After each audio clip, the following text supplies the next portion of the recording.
Imagine a place where the boundaries of age, industry, background, and culture melt away, replaced by a shared desire to explore the depths of our collective experiences here on the open, shaded porch.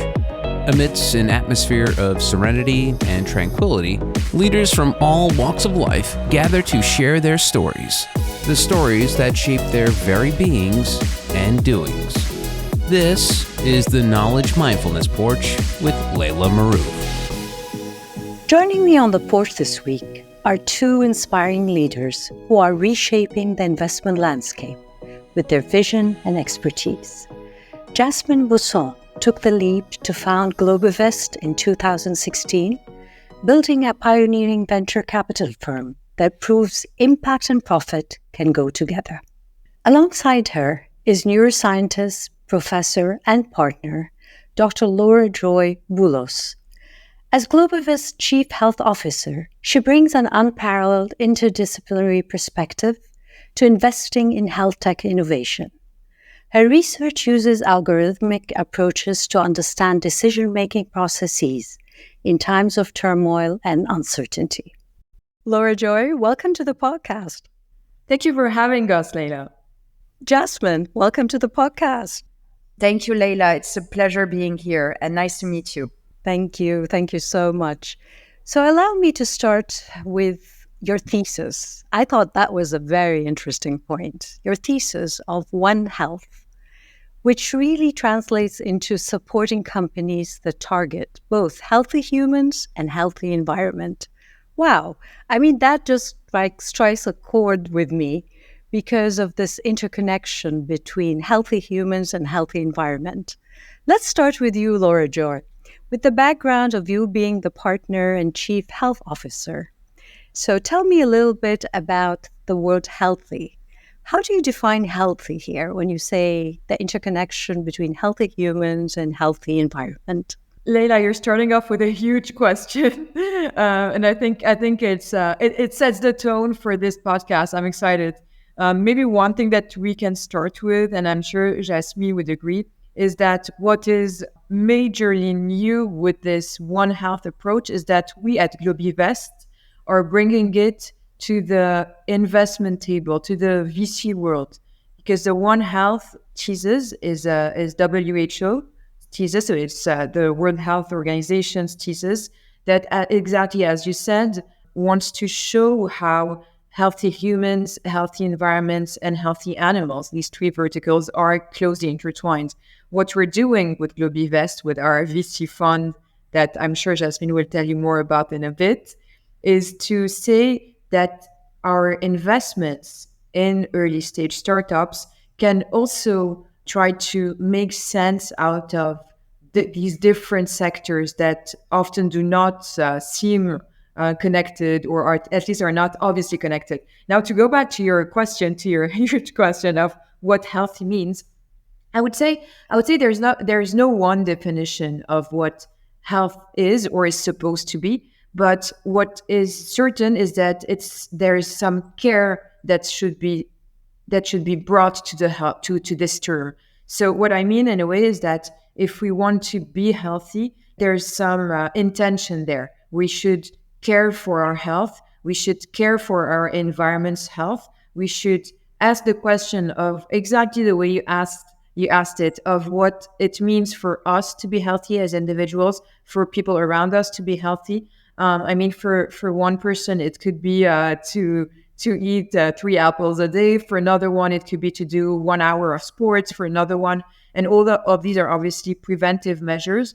And the same goes for the environment. There's not one answer. The Mediterranean basin that I'm very much interested in has one set of rules, and then I don't know. I guess the tropics, the Amazons have another set of rules. But the idea is to care for this environment and to care for our own health as individuals, and to also care about the link between these two different environments and these two different sets of rules around the environment.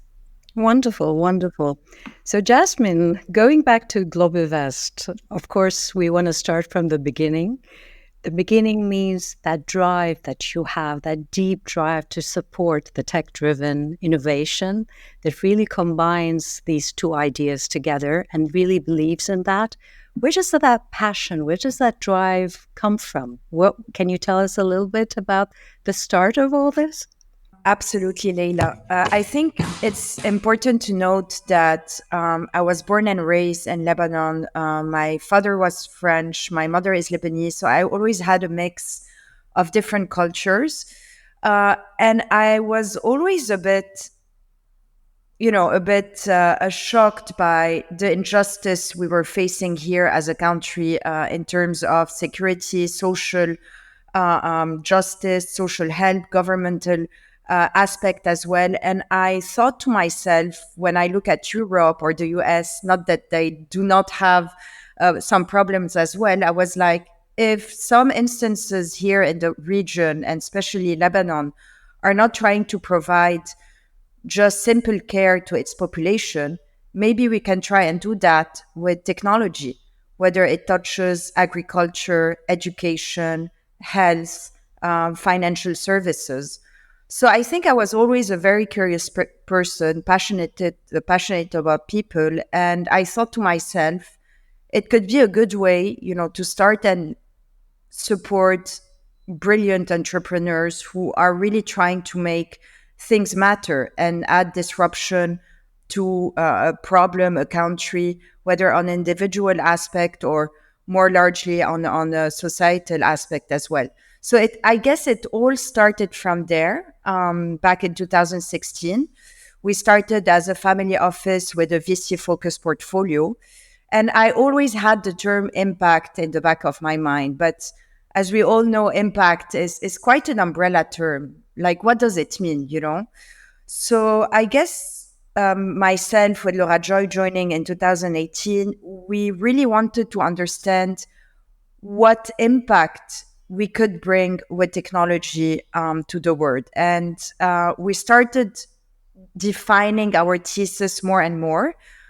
We decided to cap the family office fund end of 2022 and decided to come up with this One Health thesis.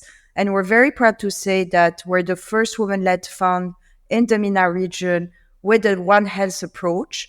And hopefully we'll have more actors from the region follow this path, because it's true, we're in a very capitalistic environment, but generating returns is not opposite to creating impact as well.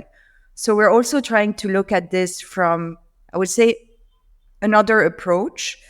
And also growing up as a woman in the MENA region has really put an importance for us to really support underrepresented founders, LGBTQ plus community, underprivileged people, and really try to offer as many chances to talented entrepreneurs. That's wonderful to hear, Jasmine, really. But I'm very curious, before I dig into all the things you've said, I just want to start with knowing a little bit more about this partnership with you and Laura Joy. How did it start? I mean, where did you meet? How did it, materialize? Basically, Laila, I met personally Laura Joy a few years back. And one of the first questions I asked her, obviously, after meeting her is, what do you do in life? And she's like, I'm a neuroscientist. And I'm like, neuroscientist? What's that? It's fascinating. So I started to discover the brain through Laura Joy, through her teaching. She'll tell you a bit more about this. And I really thought to myself that with this family office fund, if we want to start creating some impact, it should definitely start with healthy humans and life science in general, and especially supporting women in science. And Laura Joy can tell you more about that. But I was shocked to hear, for example, that most of lab research is done on male mice and not female, So not taking the female body in consideration when it comes to studies, pharmaceutical, clinical phases, and so on, was something that really shocked me. So I asked Laura Joy very openly to start and building a life science portfolio. And I think it really adds lots of richness to what we're doing today. And I would love for Laura Joy to continue and give you more context. And yeah. I just wanted to ask you before that is what do you think are the perfect ingredients for a healthy partnership, borrowing your word of health? I think one thing that is key in any type of partnership, but truly any type, is communication, is being clear from the beginning that each individuals and entities that are part of the partnership express what they're looking to get and to give out of and to this partnership, and to check throughout the project, throughout the deployment of the different KPIs, to constantly check with the other partner or partners that the alignment is still there. Really, communication is key. I think it doesn't mean that two or more partners have to talk constantly, but it means that they have to make sure that the communication means, or that the means of communication are there to be used at different time points, let's say regularly. Now, I also think it's what makes our partnership at Globivest, and specifically Jasmine and I, the rest of the team as well, and specifically Jasmine and I, we're very close personally, and we work constantly, almost constantly together. So it's constant checks about how the other is doing, how the other is moving with their own objectives, how they're feeling as well. It's sort of embracing the whole thing, but without making a huge thing out of it as well, because you have to work, so you can't let it get used too much space, but you have to make sure that when there's something important to talk about, there's time and space that is made for it. Do you think being open to each other's perspectives, Jasmine, plays a role too? Absolutely. And I think another point that is important to take into consideration is agreeing on certain values and terms and making sure we stick to the vision we have at the end of the day. And sometimes, it's challenging. Laura Joy and I might not agree on everything, but I think what makes it interesting is the fact that we're being challenged. I think we're a bit stubborn, Laura Joy and I. So coming back, with facts and checks and being able to convince one another about a certain idea is what personally makes me, want to dig more, be a bit more curious, have more depth to the studies we make, the due diligence, any topics we may have. So, yeah. That's a very, very interesting point, because what you're saying is that maybe sometimes if we have people who agree with us all the time, they cannot make us grow.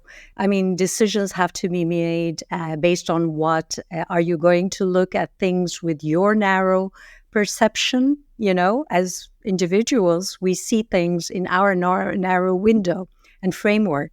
So having a partner like Laura Joy with you, I think that expands that window in many ways. And I think that's wonderful, really, really wonderful. To find those ingredients is, I think, a magic. Magic happens when you find that partner. So going back a little bit to the whole talk about women and women-led VCs, because I felt that this is something that you so much touched upon in the last few minutes. And can you tell me more about what are the challenges as a VC, founder, as a partner, as a woman in that kind of field? What are the challenges that you are facing right now, Jasmine? There are many challenges, but that doesn't mean it doesn't make it interesting, to say the least. On the contrary, it makes you, want to break barriers and fight even more. I think being a woman is at first a challenge, and then it depends on the region you are. I think in Europe and in the US, it's a bit different than in the MENA region, but we're getting there. And, we have to keep on evolving in that matter. we heard, like, when we started Globivest Fund 2 and decided to have an institutional fund, I looked at Laura Joy and I was like, we're going to make it. We're going to have a first close in a couple of months because we do have the track record. We worked a lot for it. And there's no reason, why investors would support men more than women, as long as it's based on facts and success. And Laura Joy looked at me and she has a bit more to share on that matter. And she was like, it's going to be challenging because we're women. And I was like, yeah, sure, but to what extent?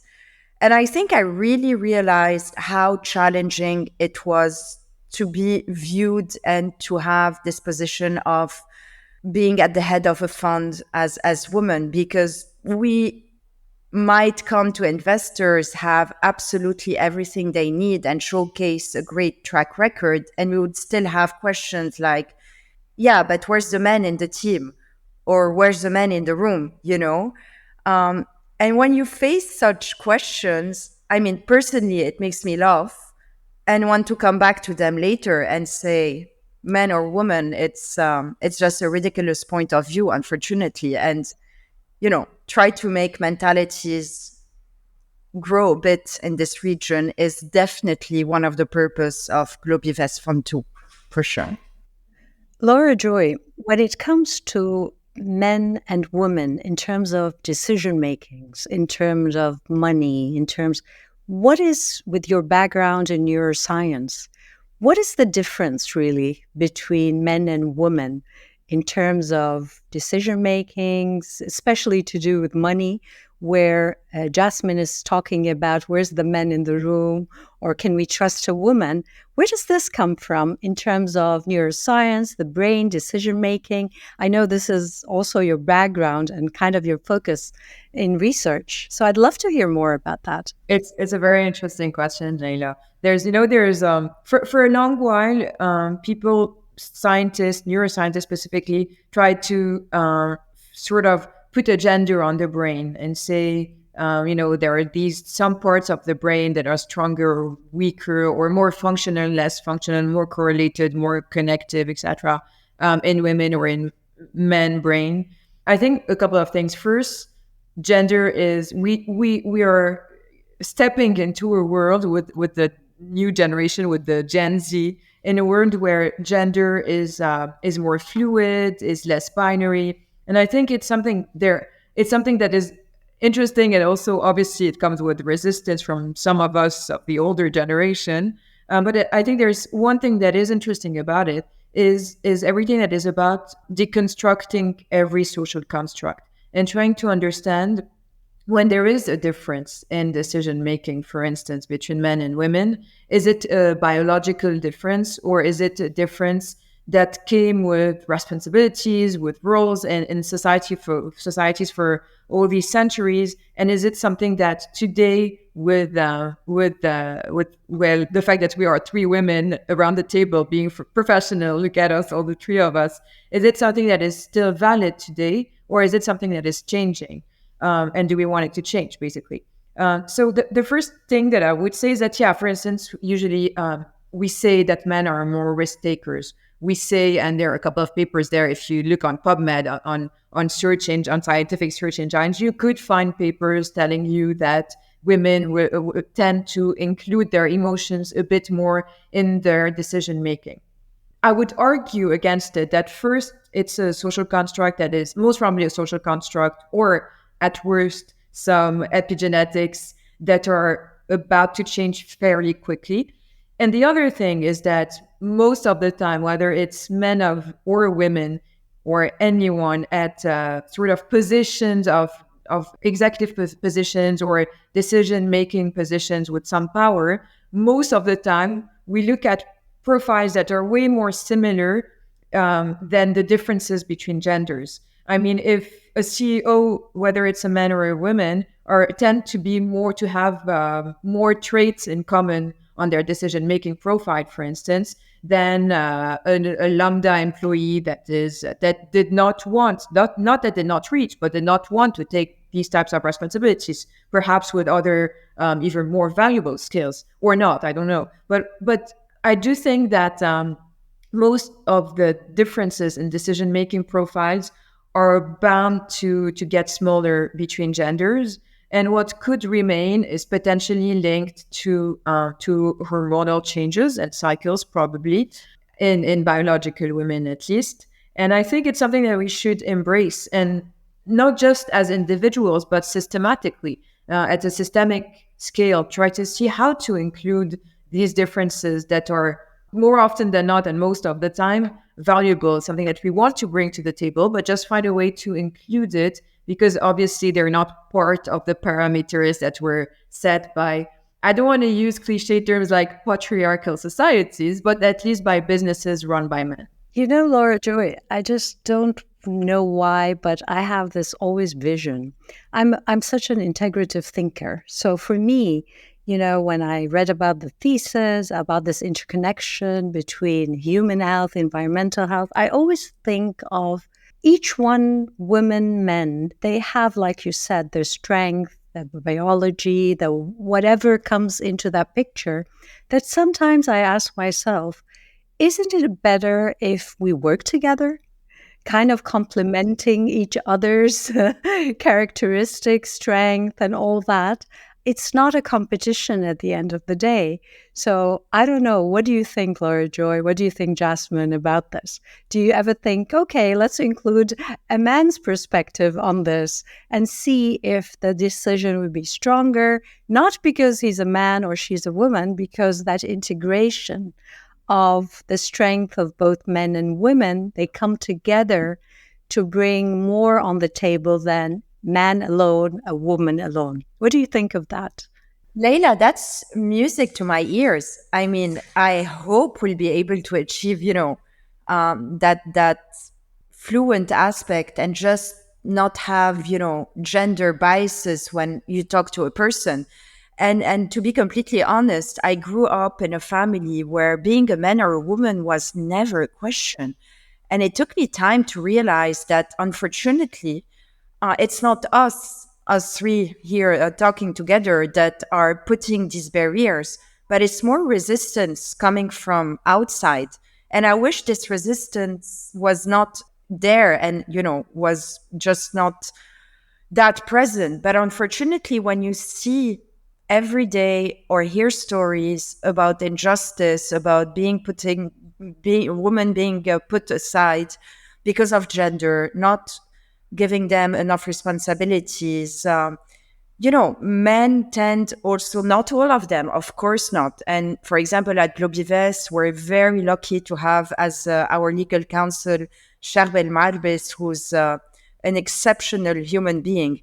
But I tend to say that, unfortunately, most of the time, it's not the case. And I wish we could achieve that, what you just mentioned, being able to speak as humans, bring our differences, whether it's being a man or a woman or someone a bit more stubborn or someone who takes a bit more time or someone who's faster, and just have all of these differences put together to, have more strength.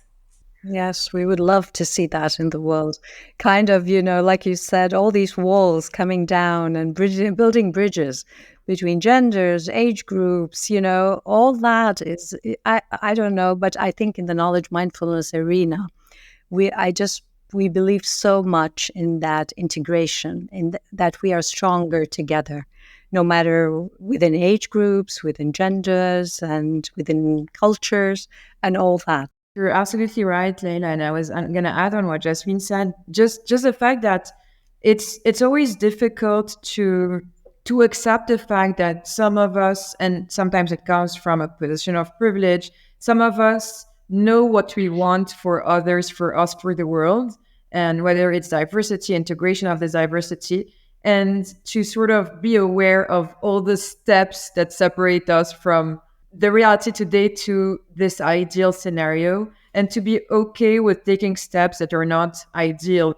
meanwhile to get there. And one example that I have in mind is that I was lucky to get this L'Oréal UNESCO award for women in science. And for me, it was just an award at start. But then I realized that it was a network of women in science asking always all these right questions that should be asked. And one of the main debates among us has always been, or has been for the past few years, this question of, do we want to put quotas to have a certain number of women in a committee, and obviously, ideally, the answer is no.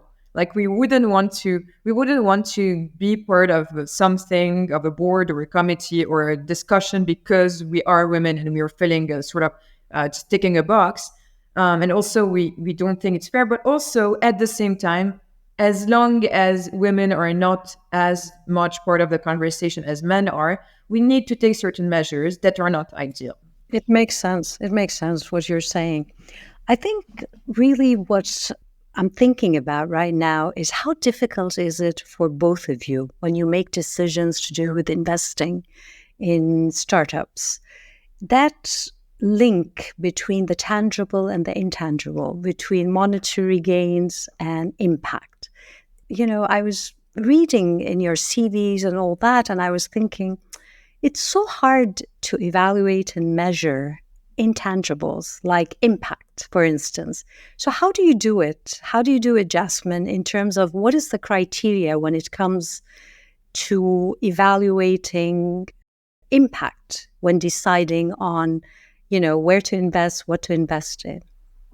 The first, I definitely agree. This quantification of the intangible is fairly challenging, especially given the fact that it's scarce. It hasn't been done that much globally. One thing that we did is we built a framework, an impact framework, where we put 5 categories, and for each category we have subcategories, and we're putting scores exactly the way we would put a score on a business plan or on a financial plan, a business model, etc. We're putting a score on each of these different indicators, let's call them, of the framework. And to design this framework, we used other grids and frameworks, such as the sustainable goals of the UN, the SDGs, the Sustainable Development Goals, the 17 SDGs. We use a few other scales to design this framework. So this is number one, is really to design a framework and then to test it and get back to it iteratively and to just improve it, let's say. And the number 2 element that is important beyond, I would say, or before measuring, I'm not sure, is the fact that people always say, isn't it hard to combine impact and returns?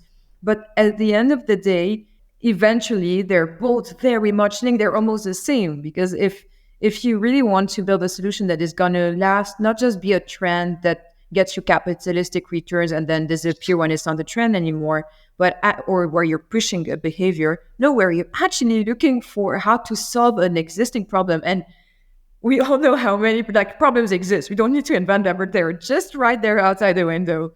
So it's like to open the window and take a look at the problems and say, okay, which solution can be the most sustainable to solve this problem and its future potential developments. And in that sense, if you manage to solve a problem, so you have an impact, the return is normally, if the business plan is aligned and the numbers are aligned, well, the return is supposed to be massive as well. So it's really to remind people and investors, co-investors working with us of the importance of the fact that you don't have to invent a tool and invent a problem to do interesting monetary returns. Jasmine, I don't know if you want to add on that, maybe. Yeah, I think what I would like to say, if I take more a macro look at impact in general and how the world functions today, for example, charity is very important, and we absolutely need it, especially in underprivileged countries. But ideally, if we go back to this concept of what should be ideal, sustainability for me is the key to the solution to many, many problems. And as Rajoy was saying, if we're trying, for example, to find a drug development for certain brain disease, or if we're trying, to fight climate change, or bring some financial inclusion to underprivileged people, it does not mean these companies should not generate millions, hundreds of millions of profits and revenue every year. And we should push towards that, trying to really move away from what seems to be shallow and not actually bringing something tangible to the society, and on the contrary, trying to concentrate on real life problems while generating return. And we should not feel ashamed of that. It's good money should bring impact and good profits to investors who also took the risk to invest in early stage startups and entrepreneurs. I really think, Jasmine and Laura Joy, I think whatever you're doing right now really resonates not only with me, with a lot of even the younger generation that is really believing in social responsibility in the environment and all that. And it's just really very heartwarming to hear that this is done in action by both of you. I mean, even when writing the book of Knowledge Mindfulness, having the framework around all the things that you're talking about and seeing that in action, I mean, wow, that is something that I think both of you should be very proud of.